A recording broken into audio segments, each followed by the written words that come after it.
Alexis Poulain, sans réserve, l'invité. Et tout de suite et sans transition, désolé, notre invité Pierre Bessac, informaticien, porte-parole du Parti Pirate. On ne va pas parler d'œuvres d'art, de scènes et de baignade, mais plutôt de la Nouvelle-Calédonie et de la censure d'Internet qui a lieu là-bas. TikTok, un réseau social pointé du doigt pour son rôle qu'il aurait eu dans les émeutes, mais ça pose beaucoup de questions de droit en réalité qui sont balayées d'un revers de main par le Conseil d'État. Absolument. Bonjour Alexis Poulain, merci pour l'invitation. Merci. Effectivement, le blocage de TikTok, quelque chose de rare, c'est un précédent dans une démocratie. Aucun pays n'a fait ça. Les pays qui font ça, c'est la Turquie, la Russie, l'Afghanistan. En général, on fait retirer les contenus problématiques quand on en trouve, de manière sélective. On ne bloque pas un réseau social complet de cette manière. Donc c'est un précédent qui n'aurait d'ailleurs probablement pas pu avoir lieu en France métropolitaine, parce qu'il y a les directives européennes qui nous protègent, en fait, qui empêchent l'État français de faire n'importe quoi. En Nouvelle-Calédonie, c'est différent. Et donc, en fait, ça pose effectivement un grand problème de précédent. D'une part, par le fait de bloquer comme ça sans sommation, littéralement, puisque TikTok n'a pas été non plus enjoint à faire cesser les troubles supposés. Ça pose un problème de ce côté-là, et ça pose un problème sur le fait que le gouvernement le puisse, et le fait en plus, on ait peu de voies de recours. Il y a eu la décision du Conseil d'État du juge des référés qui a dit que finalement le dossier était pas suffisamment convaincant pour qu'il fasse lever le blocage sans regarder sur le fond. C'est ça, parce que c'est le juge des référés constate que la mesure de suspension du réseau social TikTok en cause est limitée, l'ensemble des autres moyens de communication et d'information n'étant pas affectés. Voilà, et que c'est temporaire, donc il y a le gouvernement qui s'engage à lever immédiatement le blocage dès que les troubles auront cessé. Donc finalement, on se dit, la censure limitée, ça marche. C'est ce que le juge de référé semble dire. Enfin, il semble dire que par rapport aux requérants, y a pas leur liberté n'est pas si impactée que ça, puisqu'il y a d'autres moyens de communication. Et TikTok ne s'étant pas présenté, n'ayant pas émis un recours lui-même, selon le juge, l'effet sur TikTok n'est pas avéré non plus. Et par contre, le gouvernement, il a laissé 24 heures de plus au gouvernement quand même pour présenter des pièces tangibles d'activités problématiques sur TikTok. Et le gouvernement n'a pu que présenter finalement des pièces assez limitées, des images et des vidéos du style de celles qu'on a pu voir dans tous les médias. Donc il y a rien de vraiment avéré. J'ai vu en fait ces images-là, elles ont été partagées sur X notamment. C'est des images qui sont filmées par des gens qui voient ce qui se passe dans la rue, qui sont ensuite reprises par La Première, une chaîne d'information, mais aussi les chaînes d'information en continu. Il n'y a rien en fait d'appel à l'émeute, d'appel au rassemblement. C'est quand même particulier. Il n'y a rien de manifeste, effectivement. Donc c'est un peu inquiétant que la décision ait pu être prise de cette manière. En utilisant les systèmes de blocage qui existent par ailleurs, qui peuvent être déployés de manière conforme à la loi. Mais là, le gouvernement semble avoir réalisé ça dans la hâte, et en essayant de construire ensuite, on pensait, la Quadrature du Net et la Ligue des droits de l'homme qui ont fait le recours pensaient que c'était au titre de la loi sur l'état d'urgence. Mais ce qui ne permet pas d'agir sur des contenus autres que terroristes. Et à la place, l'État a invoqué, le gouvernement a invoqué la théorie du compte. Alors j'oublie le nom exact, mais un truc particulier qui date de 1918. Les conditions d'urgence. Voilà, la théorie des contextes exceptionnels ou quelque chose comme ça. C'est pas le mot exact, mais qui est un peu sorti de nulle part. En gros, ils ont réussi à trouver quelque chose qui permette de botter en touche, en fait. Donc il faudra voir c'est une théorie qui permet de s'extraire de l'état de droit, en réalité, en disant que là, on peut faire ce qu'on veut. En gros, oui, là, une situation exceptionnelle, on peut prendre des mesures exceptionnelles. Voilà. Hors du cadre de l'état d'urgence. C'est ça. Oui, c'est quelque chose de parallèle. Alors, une des discussions des jurys, c'était est-ce que ça peut s'ajouter à l'état d'urgence, ou est-ce que ça doit être quelque chose de séparé de l'état d'urgence. Ça, c'est des problématiques juridiques, mais sur le fond, ça veut dire que sur le fond, le jugement, le temps de la justice, particulièrement en France, vu le manque de moyens étant très long, le jugement ne pourra être rendu qu'à l'automne. Et encore, s'il faudrait qu'il y ait un recours sur le fond. À ma connaissance, actuellement, c'est pas le cas. J'imagine que des gens vont le tenter, mais ça veut dire que évidemment, les événements, on peut l'espérer, en Nouvelle-Calédonie seront résolus à ce moment-là. Donc ça sera bien trop tard pour lever le problème. On est encore loin du compte. Il y a eu un 7e mort dans la nuit, une personne qui a été tuée par la police, qui avait été prise à partie par des émeutiers. Emmanuel Macron sur place a essayé de gagner du temps, mais on voit bien que cette idée de ramener l'ordre républicain, il a dit que c'était pas le Far West, que voilà, on ne pouvait pas se faire justice soi-même, et heureusement, mais le nombre de moyens déployés qui font craindre d'ailleurs pour la sécurité des JO, puisqu'on ne sait pas pendant combien de temps les compagnies de CRS vont être sur place, sachant que Gérald Darmanin voulait toutes les compagnies en métropole pour ces JO 2024. Il y a des questions importantes en termes de sécurité qui se posent. Absolument. Il y a ça déjà en termes de sécurité classique, physique, force de police, force de l'ordre. Là, Internet, c'est un petit peu le bouc émissaire pratique, parce que ça permet de dire qu'on fait quelque chose, mais sans régler le fond du problème en fait. Et pour les JO, c'est on a des mesures quand même de police assez pointues qui vont être mises en place à Paris. Et on aura des polices étrangères qui seront aussi à Paris. Il y aura tout un tas de policiers venus un peu de toute la France pour renforcer la sécurité à Paris. Les caméras algorithmiques qui ont été testées lors des concerts de Taylor Swift. Exactement. Et qui sont partout autour des stades. Les JO sont un laboratoire des mesures de sécurité du futur, donc qui est un petit peu inquiétant. C'est un surveillance, plus que de sécurité. De surveillance, pardon, oui, voilà, c'est un peu exactement, c'est plutôt la question de surveillance. D'ailleurs, ça vient d'être étendu au dernier moment, donc des JO et des mesures spécifiques JO, ça a été étendu au transport. Avec un rallongement de la durée de entre guillemets tests. Donc on est un peu spécialiste en France des expérimentations qui durent 10 ans et avec des rapports éventuellement parlementaires ou gouvernementaux sur l'utilité de la mesure qui ne sont jamais rendus, comme pour la loi renseignement de 2015. Là, c'est ce qui concerne les caméras algorithmiques. Les caméras algorithmiques, dans les voilà, c'est ça. Oui, c'est ça. Ça a été étendu tout récemment par une proposition de loi, je crois, de LR, mais qui a été vite reprise par le gouvernement. D'accord. Donc, ici, on voit que la Nouvelle-Calédonie est un laboratoire également de tests pour des mesures de blocage d'Internet un peu brutales. Alors, il y a une situation particulière en Nouvelle-Calédonie quand même, c'est qu'il y a un monopole pour ce qui est de l'Internet là-bas, l'Office des postes et télécommunications qui peut couper, même si elle le décide. Il avait été même envisagé par le gouvernement de réduire la bande passante, de passer en 3G, sur les mobiles, de limiter en fait l'accès qu'on pouvait avoir à Internet. C'est quand même incroyable de voir toutes ces mesures qui d'un seul coup c'est un petit peu en plus c'est un peu le cotère sur une jambe de bois, parce que voilà, c'est une mesure un peu superficielle. Gérald Darmanin effectivement a dit qu'il avait été envisagé de baisser les protocoles de téléphonie mobile pour en réduire le débit, effectivement. Alors donc uniquement sur la téléphonie mobile, pas sur l'internet fixe, mais c'est quand même des mesures également sans précédent. Ouais, c'est assez incroyable. Et puis il y a eu aussi cette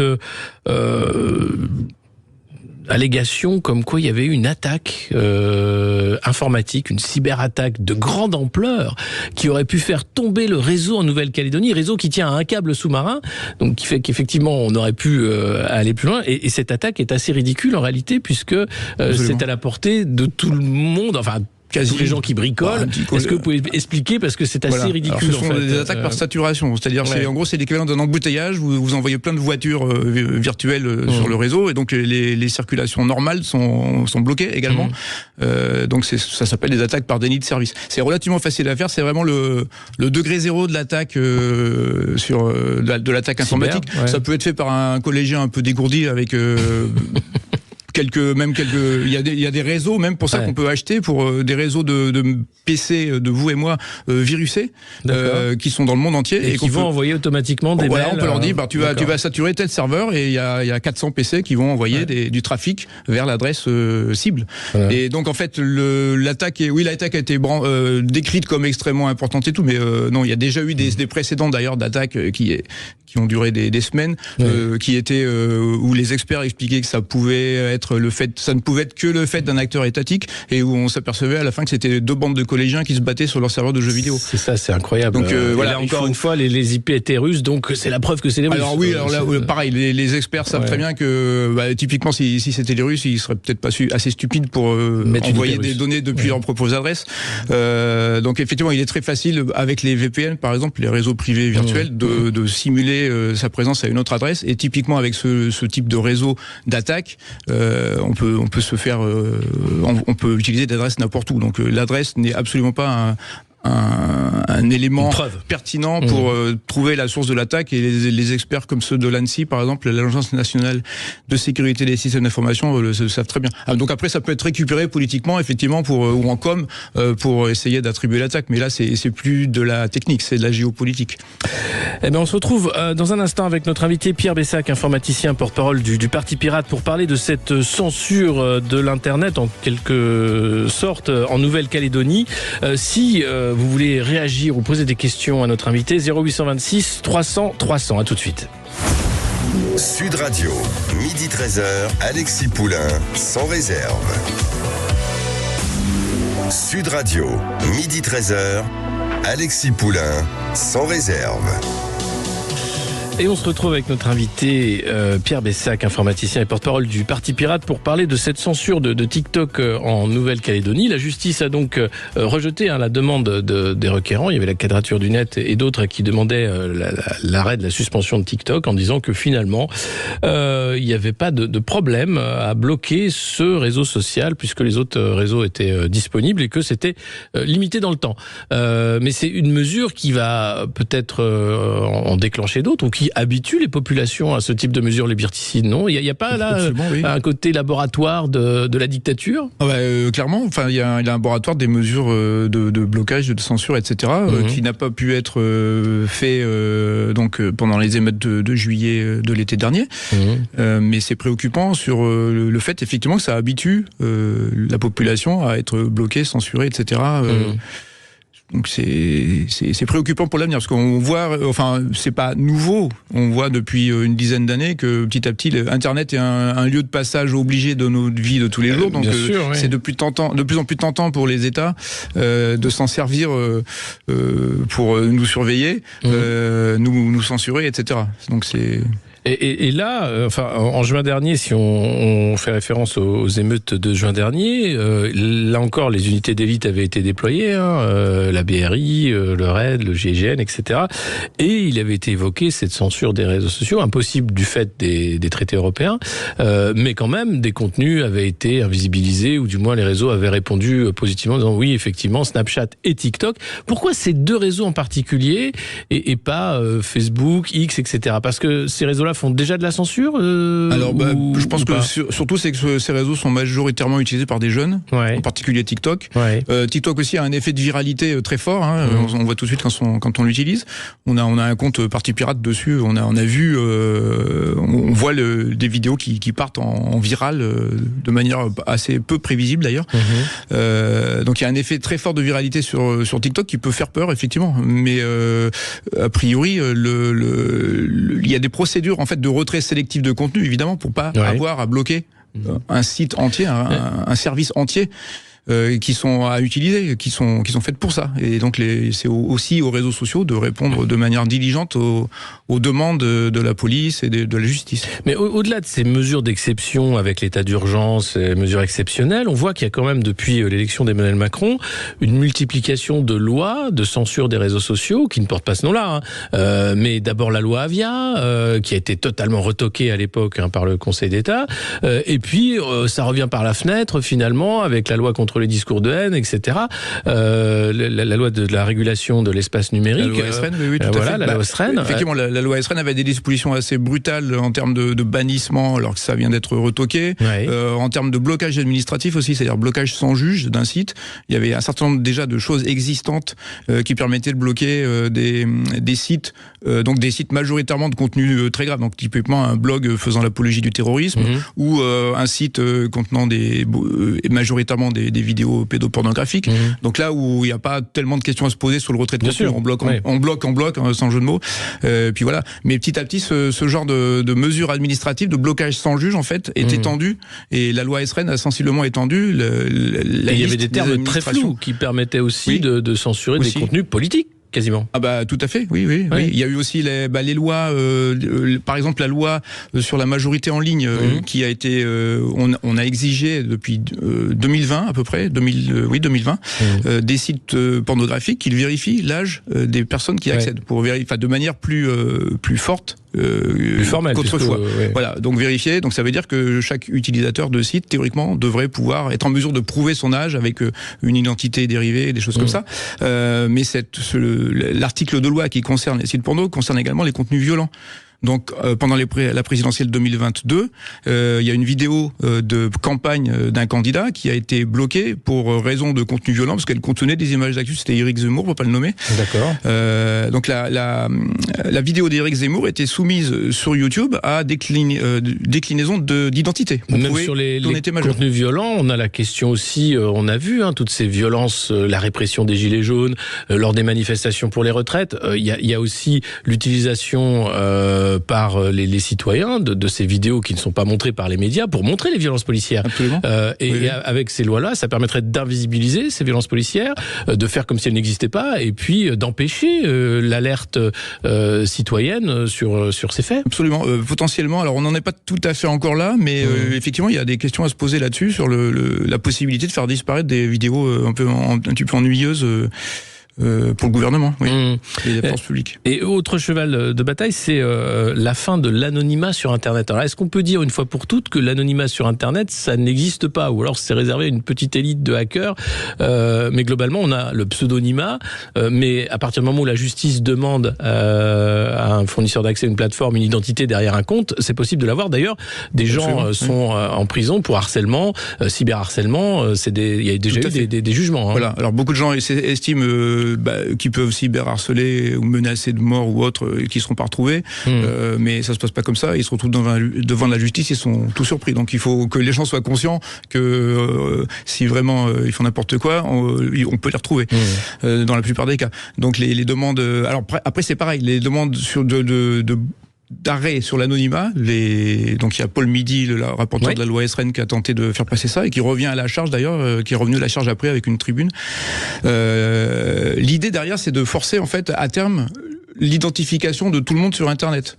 Donc, de toute façon, sur Internet, on laisse des traces, même quand on n'est pas identifié par notre identité, au sens strict.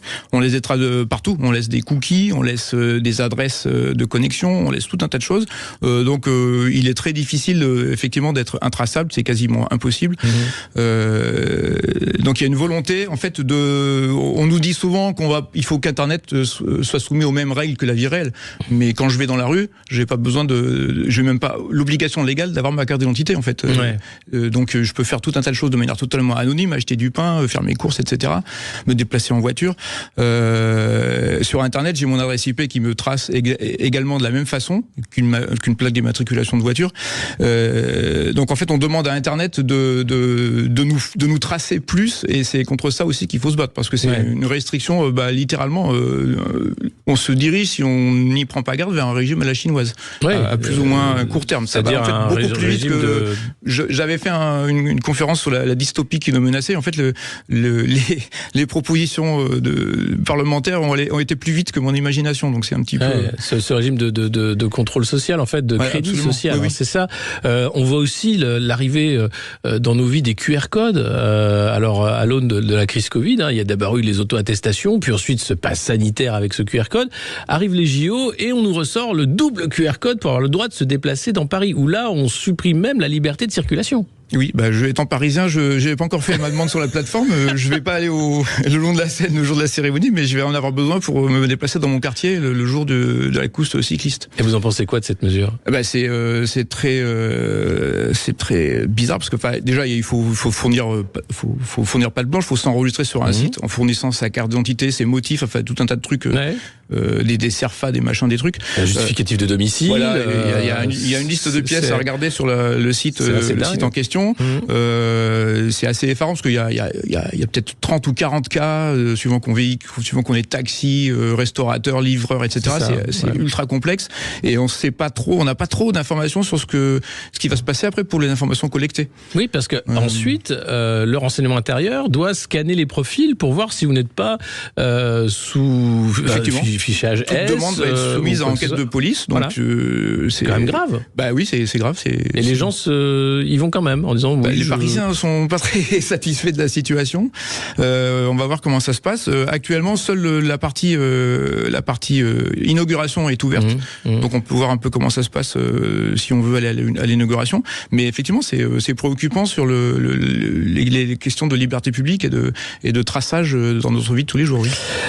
Merci beaucoup d'avoir répondu à nos questions, Pierre Bessac. Je rappelle, vous êtes informaticien et porte-parole du Parti Pirate, parti qui présente une liste aussi aux élections européennes. On est candidat aux élections européennes. Le 9 juin. Merci beaucoup. À vous. Dans un instant, c'est la culture dans tous ses états avec André Berkoff qui reçoit Alexandre Devecchio, rédacteur en chef des idées et des débats dans le Figaro, qui est également animateur sur Sud Radio, et il réédite son livre Les nouveaux enfants du siècle, parce que figurez-vous qu'il y a 10 ans, Alexandre Devecchio avait interviewé des personnages politiques inconnus à l'époque, comme François-Xavier Bellamy, Sarah Knafo, Jordan Bardella ou encore Marion Maréchal. Voilà, en 10 ans, eh bien, tout cela, vous les connaissez maintenant. À tout de suite sur Sud Radio. Sud Radio. Sud Radio. Parlons vrai. Parlons vrai. Sud Radio. Parlons vrai.